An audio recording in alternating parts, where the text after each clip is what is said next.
Assalamualaikum warahmatullahi wabarakatuh. Jadi hari ini kita akan membincangkan topik yang kelima dalam kursus penghayatan etika dan peradaban, iaitu pembinaan peradaban majmuk di Malaysia. Okey, jadi ini sinopsis kepada topik yang kelima ni untuk pengetahuan semua pelajar.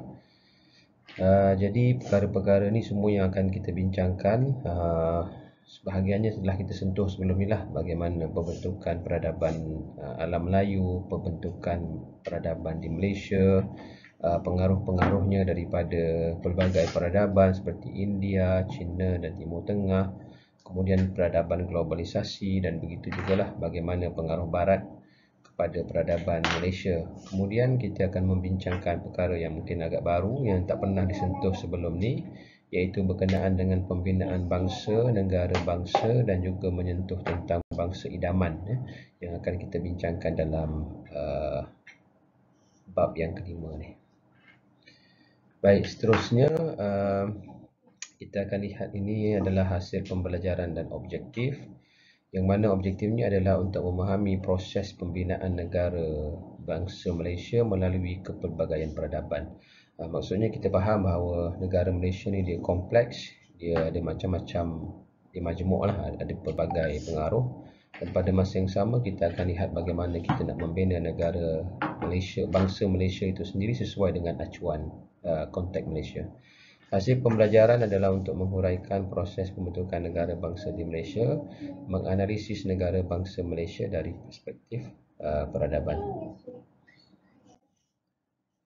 Jadi ini kandungan kursus, kita akan tengok sejarah, konsep negara bangsa, konsep pembentukan negara bangsa, dan juga kepelbagaian idea bangsa idaman.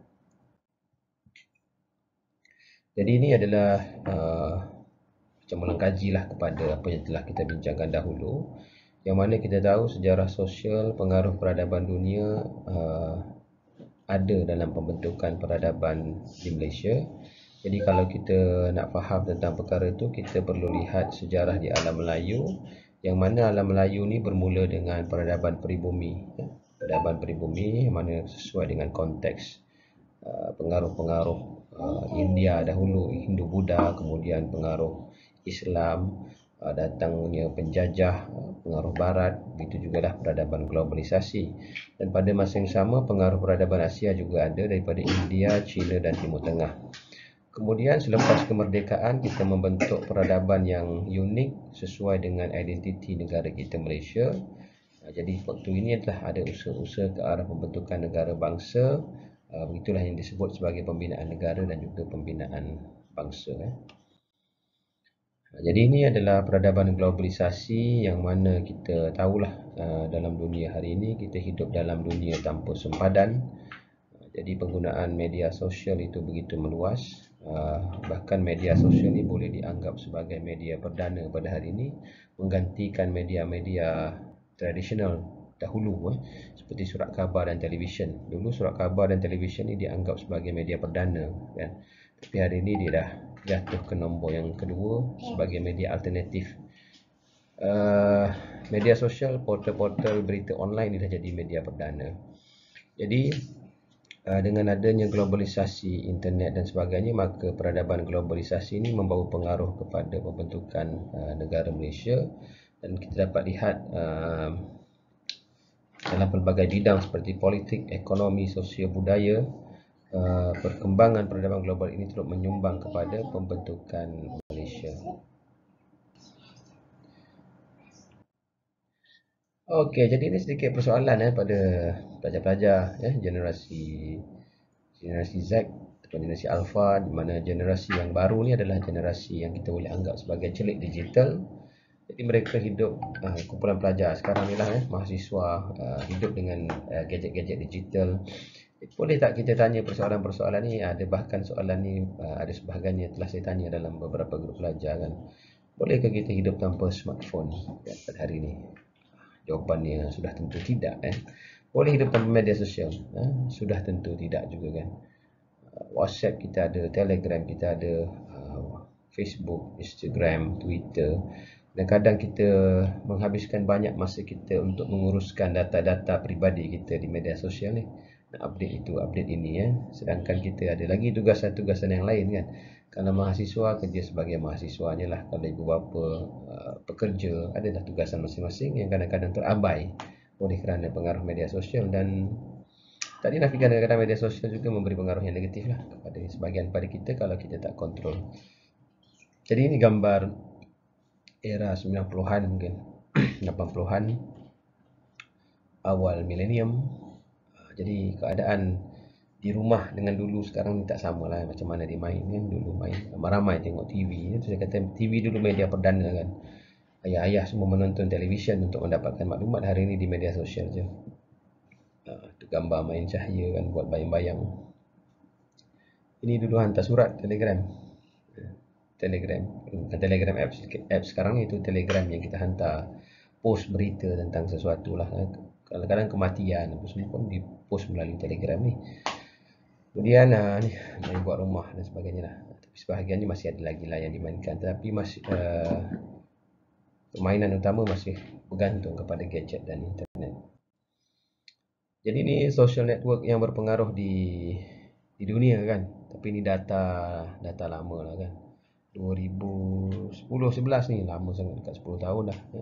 Tapi dulu memang Facebook lah yang dominan. Tapi hari ni kalau kita buka mungkin digantikan oleh Instagram ataupun mungkin Twitter, dan mungkin juga adalah TikTok lah yang mungkin berpengaruh media sosial di seluruh dunia.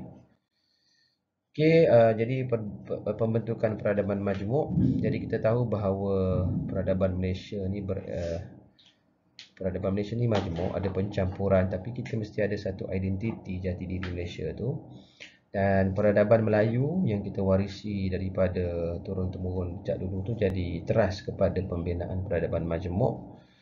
Dan kemudian ada pengaruh-pengaruh datang daripada dunia asing, dunia luar, tamadun luar seperti India, China dan Timur Tengah, yang mana datang ke tanah Melayu sebagai pedagang dan juga membuka ruang interaksi kepada pertukaran dan jaringan peradaban. Kemudian termasuk penjajah pula. Ini kita ulang lagi ni kan, revise balik. Kemudian penjajah Inggeris datang, mereka pun membawa nilai-nilai baru daripada penjajah. Pada masa yang sama bawa pekerja-pekerja asing daripada India dan China untuk bekerja di alam Melayu, di tanah Melayu. Dan ini membuat pencampuran kepada masyarakat dalam kehidupan konteks Malaysia. Dan era globalisasi lebih kompleks sebab dunia tanpa sepadan dengan ada internet dan jaringan ini telah membawa pelbagai pengaruh kepada pembentukan peradaban majmuk di Malaysia.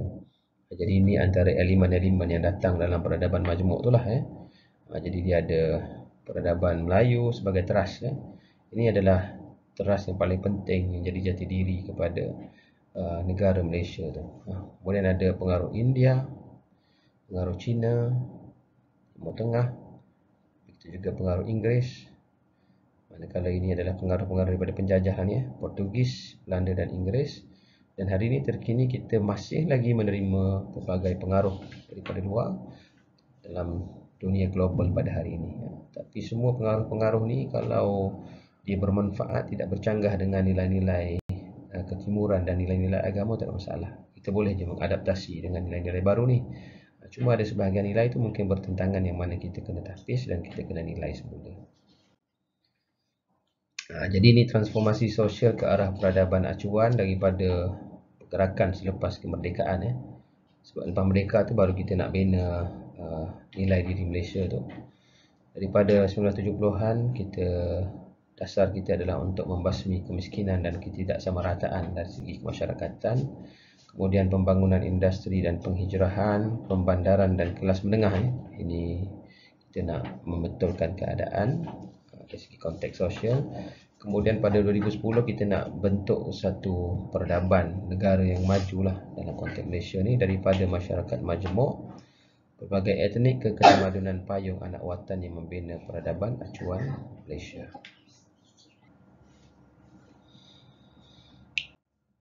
Jadi ini adalah pembangunan migrasi dan teknologi, yang mana kita tahu bahawa perkembangan semasa dengan globalisasi ini merancakkan lagi lah usaha-usaha pembangunan dan kemajuan teknologi dalam negara. Jadi ini kita boleh lihat beberapa perubahan sosial daripada masyarakat pertanian secara hidup kan, zaman pra kemerdekaan dan sampai merdeka kan. Masyarakat Melayu banyak yang bertani, melakukan jadi negara yang mengusahakan pertanian kepada komersial dan industri. Dan masyarakat yang miskin telah bergerak ke hadapan menjadi mereka kepada kelas yang lebih tinggi, iaitu kelas menengah. Jadi daripada kehidupan dalam bentuk desa kepada kehidupan kosmopolitan, ya, ada kota, ada bandar, ada pekan.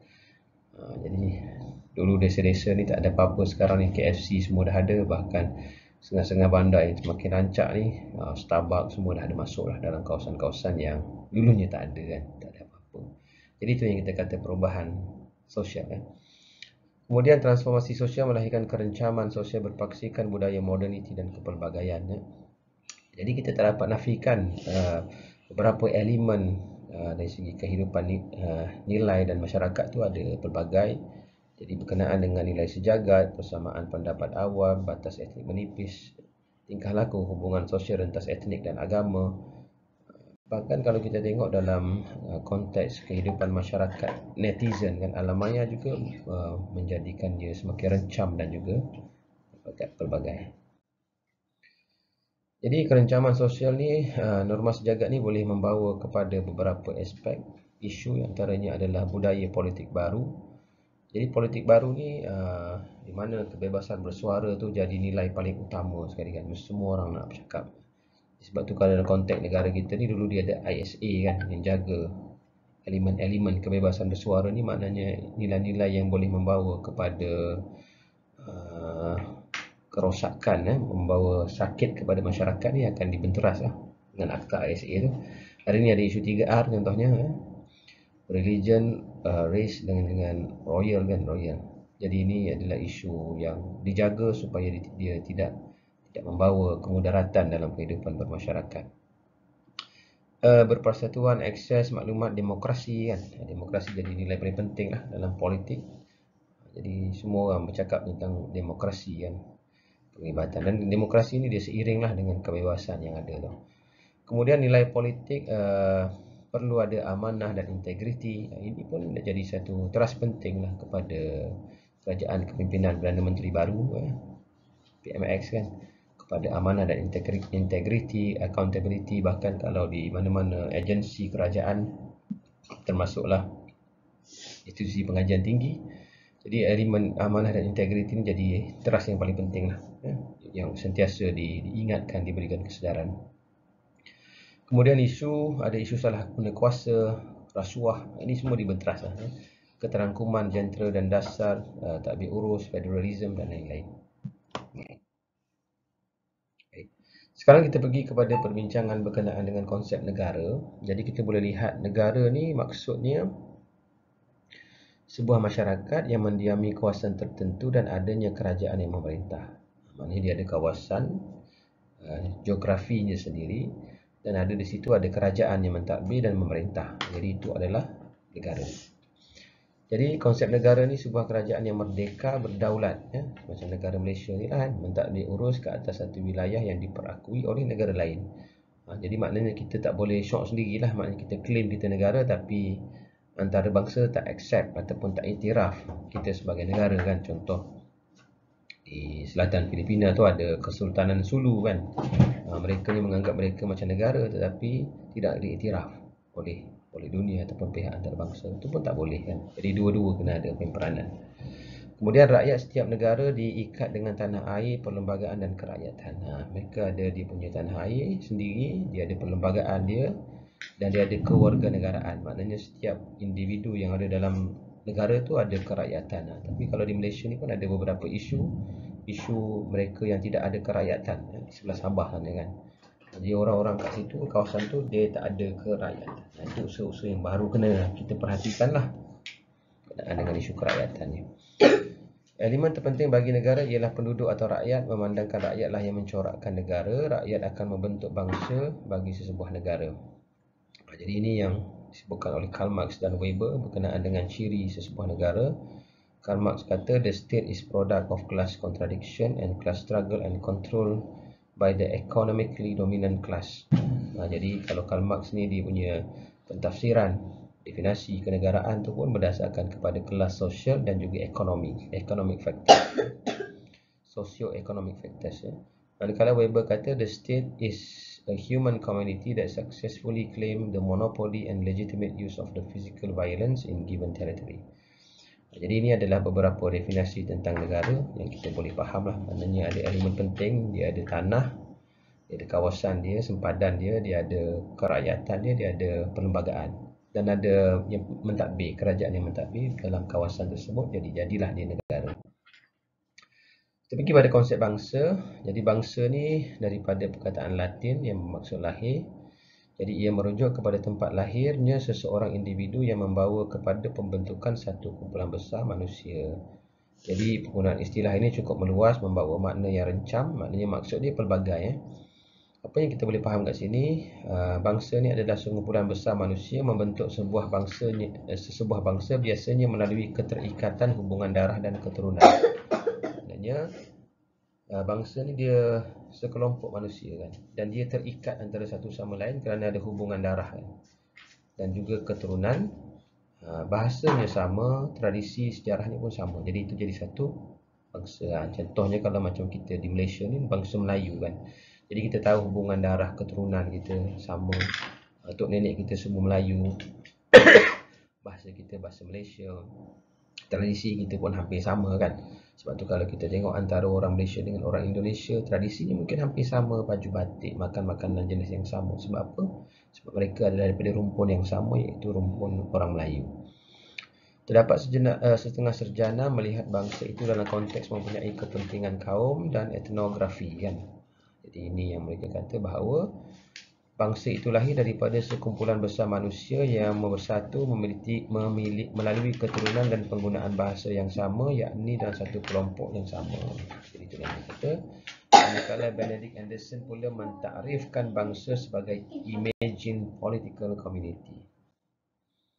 Jadi ini banyak lagi maksud berkenaan dengan bangsa yang kita boleh lihat, seperti mana yang dikatakan oleh Muhyiddin ni. Bangsa merujuk kepada sekumpulan manusia dalam satu ikatan ketatanegaraan. Ini maksud lebih simple, lebih mudah kan. Jadi kita simpulkan di sini maksud bangsa adalah sekumpulan besar manusia yang mempunyai keterikatan melalui perasaan kekitaan bersama dalam sesebuah negara. Jadi dalam sebuah negara ada bangsa dan mereka ni saling terikat antara satu sama lain dengan perasaan kekitaan. Macam kita orang Melayu ni ada semangat kekitaan. Itu kita kata bangsa, dan dia ada ni perasaan kebersamaan dan belonging together.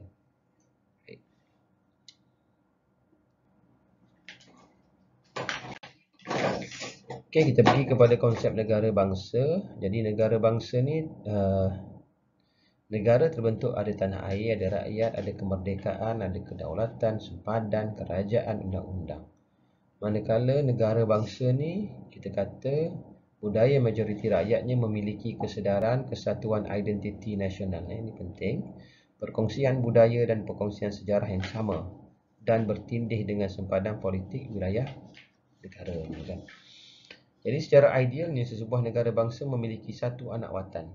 Maknanya kalau dalam konteks sebuah negara tu ada satu je anak watan bangsa dia kan. Satu kumpulan etnik saja. Satu tradisi budaya tanpa ada kumpulan lain. Jadi ini satu negara bangsa yang ideal. Tapi kalau dalam konteks negara hari ini dengan adanya migrasi, perpindahan daripada satu kaum yang lain ke kawasan yang lain, jadi maknanya nak mendapatkan satu negara yang ideal, satu anak watan ni mungkin tak banyaklah negara yang ada. Nanti kita tengok contoh Jadi negara bangsa, satu watan, satu kumpulan etnik ni ada beberapa contoh nanti akan diberi selepas ni. Okey, ini dia kata satu negara hanya mengandungi satu bangsa kan. Ini disebut oleh Benedict Anderson melalui konsep Imagine Community, mengatakan pertembungan tentang bentuk negara bangsa akan dimuktamadkan dengan kemerdekaan, di mana pelbagai bangsa itu menjadi satu bangsa seperti Indonesia kan. Jadi Indonesia ni sebenarnya ada bangsa-bangsa lain juga, tetapi bila dah merdeka dia hanya menerapkan satu elemen satu bangsa, bangsa Indonesia. Maknanya Cina ke apakah, atau ada bangsa selain pada Cina ke dalam tu, semua menggunakan bangsa Indonesia, bercakap dalam bahasa Indonesia, menggunakan contohnya nama pun nama Indonesia kan. Itu di Indonesia. Jadi dipanggil bangsa Indonesia. Dan di Malaysia tak seperti itu. Okey, seterusnya ini pembentukan. Ini ada antara model-model bentuk-bentuk negara bangsa yang ada. Satu bangsa, satu negara. Ini macam yang Indonesia tadi kan. Satu ras membentuk bangsa dan melahirkan satu negara. Membentuk sebuah negara bangsa. Dia satu ras, satu etnik, satu bangsa dan juga satu negara. Contohnya bangsa Jepun membentuk negara Jepun. Bangsa Jerman membentuk negara Jerman. Tetapi hari ini Jerman pun dah menerima kemasukan warga negara lain yang diberi kerakyatan kepada negara tersebut. Kalau di Malaysia ni kita bukan satu bangsa satu negara lah, sebab kita ada banyak pengaruh daripada negara-negara luar, etnik-etnik lain, bangsa-bangsa lain. Bahkan dalam acara sukan contohnya kita memberi kerakyatan, naturalisasi kepada warga-warga asing kan. Contohnya seperti siapa nama banyaklah pemain-pemain kita kan yang diberi naturalisasi, memberikan kerakyatan Malaysia kepada warga asing. Kemudian bangsa tanpa negara, nation without state. Ini salah satu model yang lain. Terdapat bangsa tanpa negara dan mereka menuntut bangsa mereka untuk bernegara dan mempunyai autonomi sendiri. Maknanya dia ada bangsa, dia duduk dalam negara yang not belonging to them, maknanya negara yang bukan bangsa dia. Jadi dia nak menuntut kemerdekaan ataupun autonomi. Sebagai contohnya adalah bangsa Melayu Patani di selatan Thailand kan. Jadi mereka ni ada identiti bangsa sendiri, bangsa Melayu. Tak sama dengan bangsa Thailand yang lain. Jadi mereka nak supaya mereka diberikan autonomi dan kebebasan dalam menguruskan hal sosial masyarakat mereka sendiri. Contoh bangsa Kurdis yang bertakluk di Korea di utara Iraq kan. Bangsa ini membentuk wilayah autonomi Kurdistan, tetapi negara Kurdistan ini tidak ada dalam peta dunia. Sebenarnya kalau kita nak tengok Israel pun, Yahudi itu pun begitu juga. Mereka ni bangsa kan, bangsa Yahudi. Dan mereka ni berada di mana-mana dan mereka tak ada negara asalnya. Tetapi negara itu, tanah itu telah diberikan kepada bangsa ini untuk menjajah negara Palestin. Itu yang jadi Israel tu kan. Dan dia dah dalam pembentukan negara dia tu, dia membentuk satu bangsa satu negara pula tu kan. Maksudnya orang yang duduk di situ adalah orang-orang Yahudi yang membentuk Zionism, negara Israel. Negara tanpa bangsa ataupun state without nation. Maknanya ada negara tapi tak ada bangsa. Senario ini berlaku apabila wujudnya negara yang diperakui kedaulatannya tetapi tidak jelas dari segi identiti bangsa yang dibina. Ini macam Malaysia lah ni sebenarnya. Pewujudan negara ini boleh dirujuk dalam konteks Malaysia. Malaysia lahir sebagai sebuah negara, kita merdeka 1957. Terdiri daripada pelbagai jenis kumpulan etnik yang mengekalkan identiti masing-masing.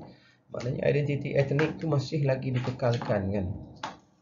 Walaupun kita dah merdeka kan. Contohnya pekerja-pekerja asing yang dibawa oleh penjajah British ke tanah Melayu, Cina dan juga India, mereka ni diberikan kerakyatan tetapi mereka mengekalkan identiti bangsa mereka tu sendiri, bercakap dengan bahasa mereka lagi, ada sekolah mereka sendiri, budaya pun masih sama lagi dan tidak betul-betul assimilate dengan budaya tempatan ataupun budaya Melayu. Walaupun bangsa atau bahasa Melayu tu menjadi bahasa rasmi lah yang digunakan oleh kesemua etnik bangsa yang ada di Malaysia.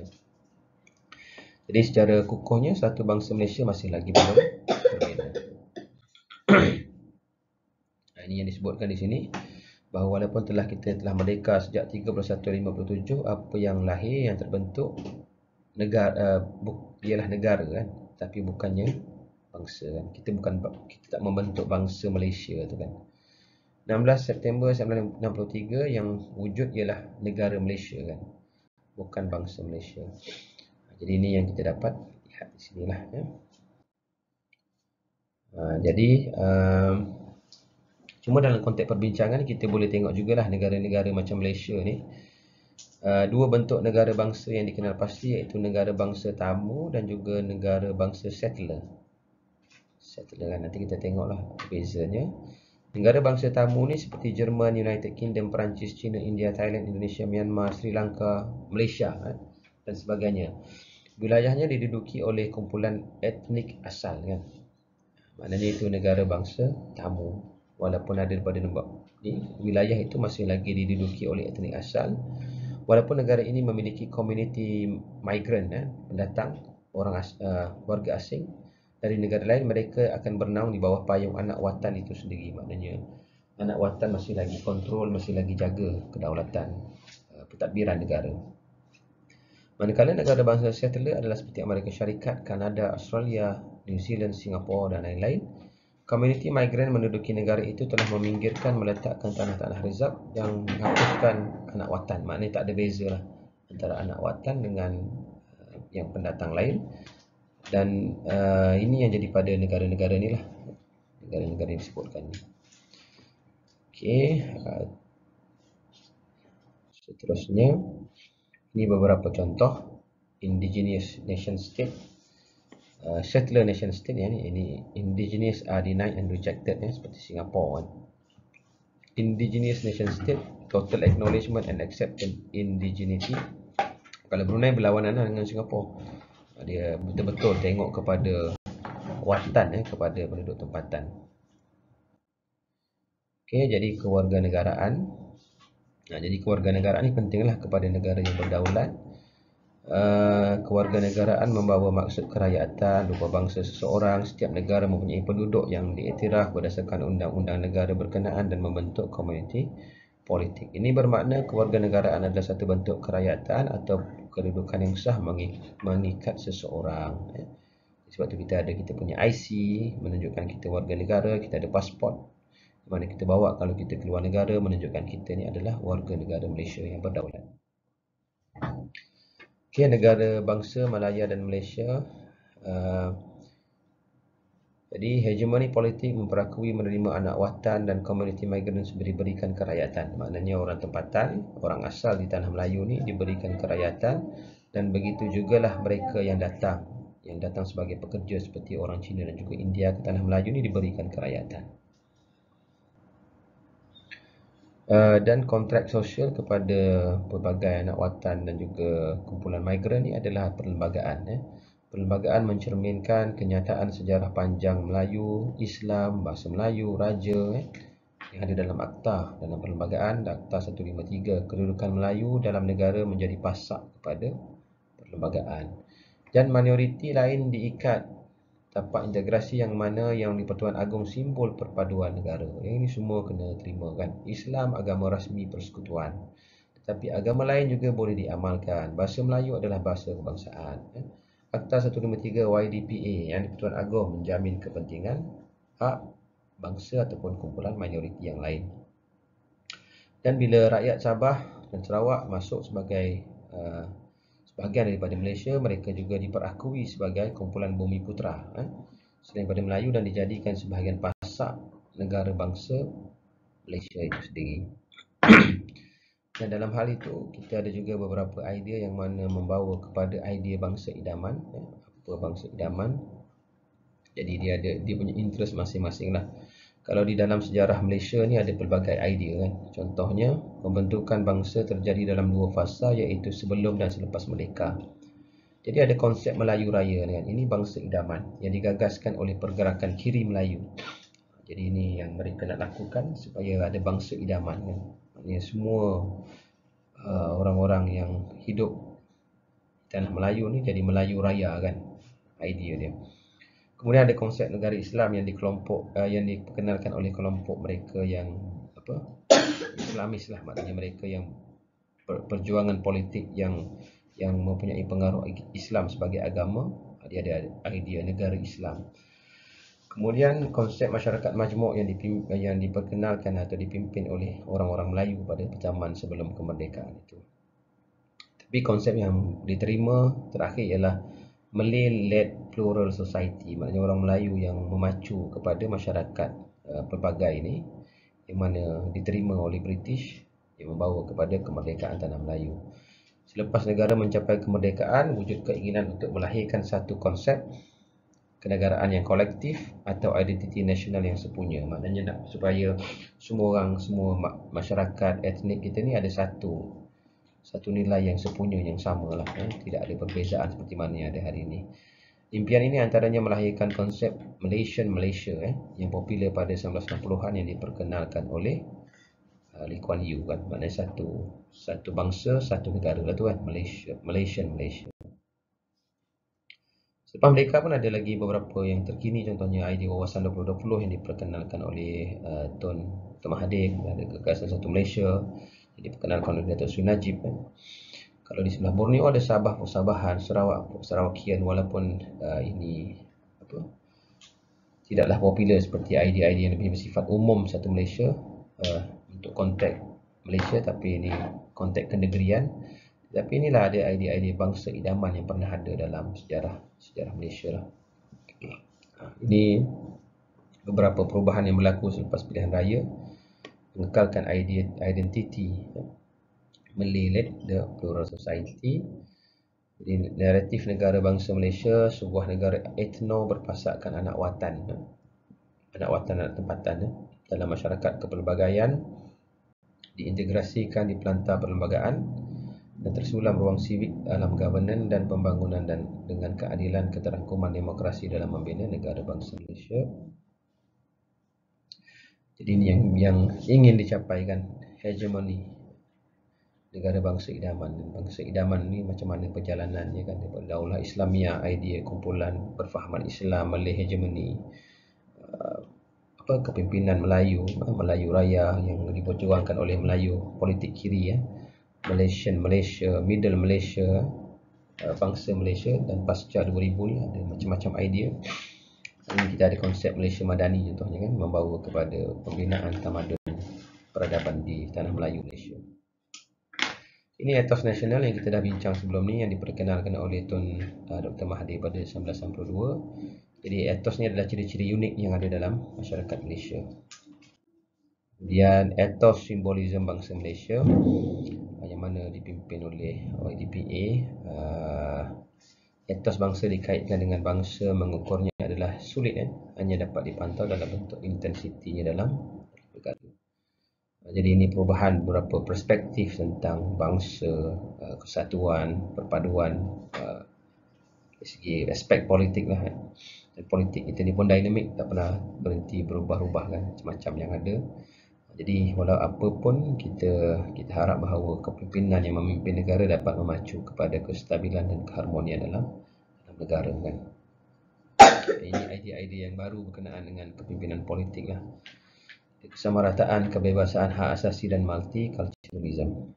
Jadi sebagai kesimpulan, peradaban majmuk, gabungan atau campuran pelbagai bentuk peradaban yang menyerap masuk ke dalam peradaban Melayu. Ini adalah definisi dia lah, konsep-konsep yang kamu kena ingat dalam bab ni. Negara ada penduduk, ada wilayah, ada kerajaan, ada kedaulatan. Kalau bangsa satu kelompok manusia, satu ikatan ketatanegaraan, komuniti politik. Negara bangsa, majoriti rakyatnya memiliki kesedaran, kesatuan identiti nasional, perkongsian budaya, perkongsian sejarah yang sama dan bertindih dengan sempadan politik wilayahnya. Konsep negara bangsa yang ideal adalah satu negara, satu bangsa, negara bangsa idaman. Ini idea yang kita pegang seperti Malay-led plural society. Kemudian etos nasional, ciri-ciri unik masyarakat setempat yang mengikat individu kan. Ini etos nasional, ciri-ciri unik masyarakat setempat ni kalau konteks Malaysia lah, yang mengikat setiap individu warga negara Malaysia. Okey, saya kira setakat itu saja. Ini rujukan yang boleh belajar rujuk untuk lebih memahami bab ni. Terima kasih diucapkan. Assalamualaikum warahmatullahi wabarakatuh.